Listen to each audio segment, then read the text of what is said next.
Hello everyone, welcome back to Mathtivities. Today we're going to be doing fractions. While fractions may seem like an earlier elementary math idea, they are crucial to understanding mathematics in Algebra 2 and upward.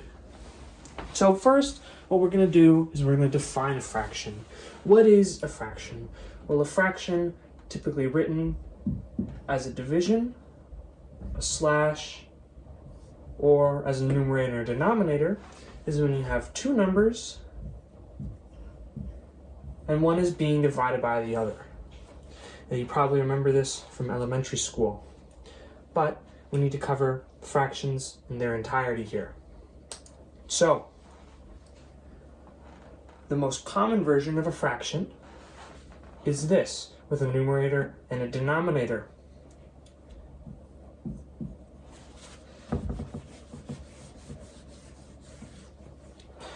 So, again, as stated before, the numerator is being divided by the denominator. It is essentially division. So, when you have a fraction, let's say a, I'm going to write it bigger up here, and it's divided by b, these two can be any numbers. Now, some common rules with fractions. When you multiply a fraction by another number, let's say c, you can take this number and instead you can multiply it directly to your numerator.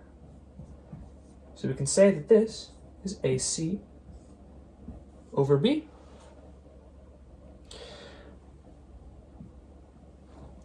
Now, what we can also say is when you multiply something, division is similar to multiplication.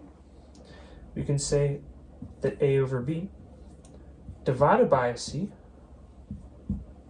is equal to A over B times C. This is one of the strongest, most important rules of fractions. We can also say that A over B times C is equal to C over B times A. Now, the reason we can say this is because A over B can always be rewritten as demonstrated before, where A times C divided by B over here, A times 1 divided by B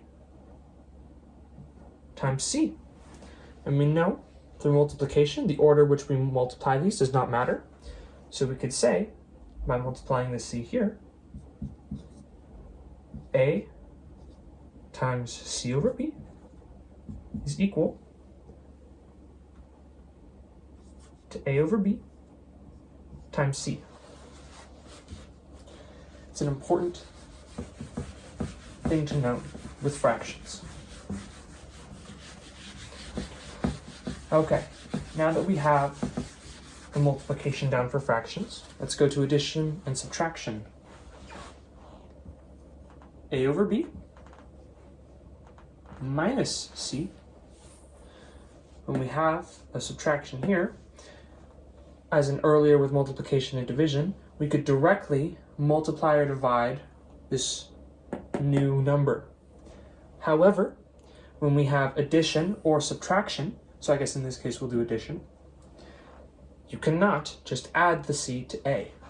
When you add or subtract fractions, it is very important that the number that you are adding or subtracting from has the same base. Now, this base is essentially saying the denominator, in this case B. So, how do we get this to add together? Well, B divided by B is equal to 1. As any other property, 5 divided by 5 is 1. 6 divided by 6 is 1. So if we want this C to have the same base as B, but not change its value, because that would make it a different number, we can say C times B divided by B is equal to C. But now, we have this same base. When we have the same base, you can now add or subtract your fractions. So now that we know this is equal to c, because we're just multiplying it by 1, the b over b, because remember from earlier that a fraction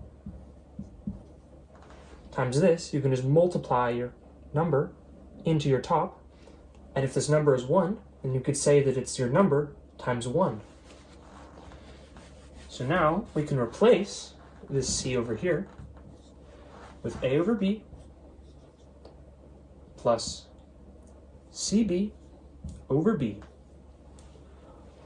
And now if we want to add this fraction, because we have the same denominators, we can just now add the numerators. So we can say that a plus cb over b. And that is the solution to this. Now, if it were subtraction, there would be no difference. You can just write it as a minus cb over b. So that is addition or subtraction.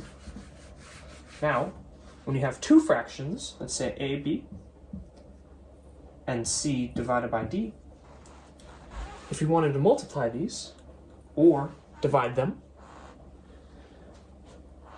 as stated earlier, when you have your fraction, you can multiply your new number, let's say it was just c, times your full value over here, and that would be ac over b. But because we have this denominator d, what we need to do is we need to multiply the numerators together and the denominators together. So a divided by b times c divided by d is equal to ac over bd. And that's your solution.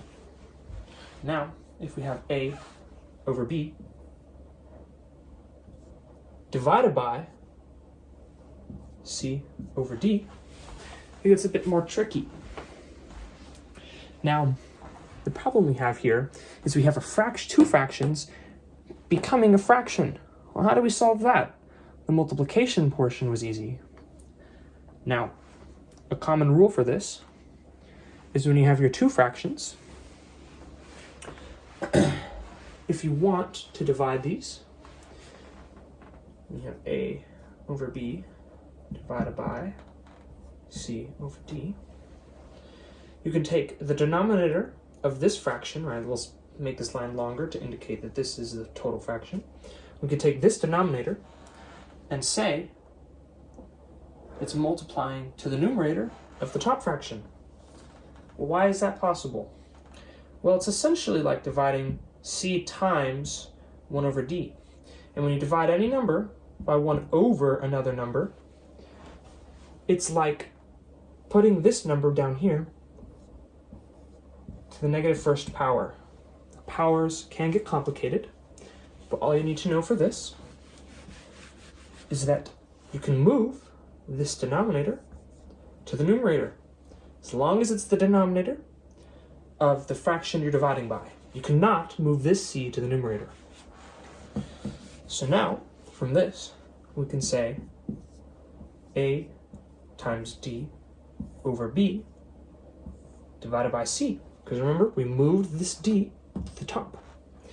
Now, when you're dividing by another fraction,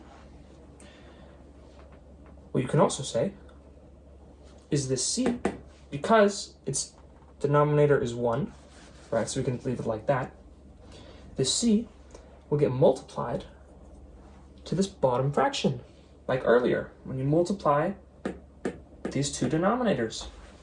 So you can say that this is equal to a times d over b times c. That is the basic for fraction multiplication and division with other fractions. Thank you for watching.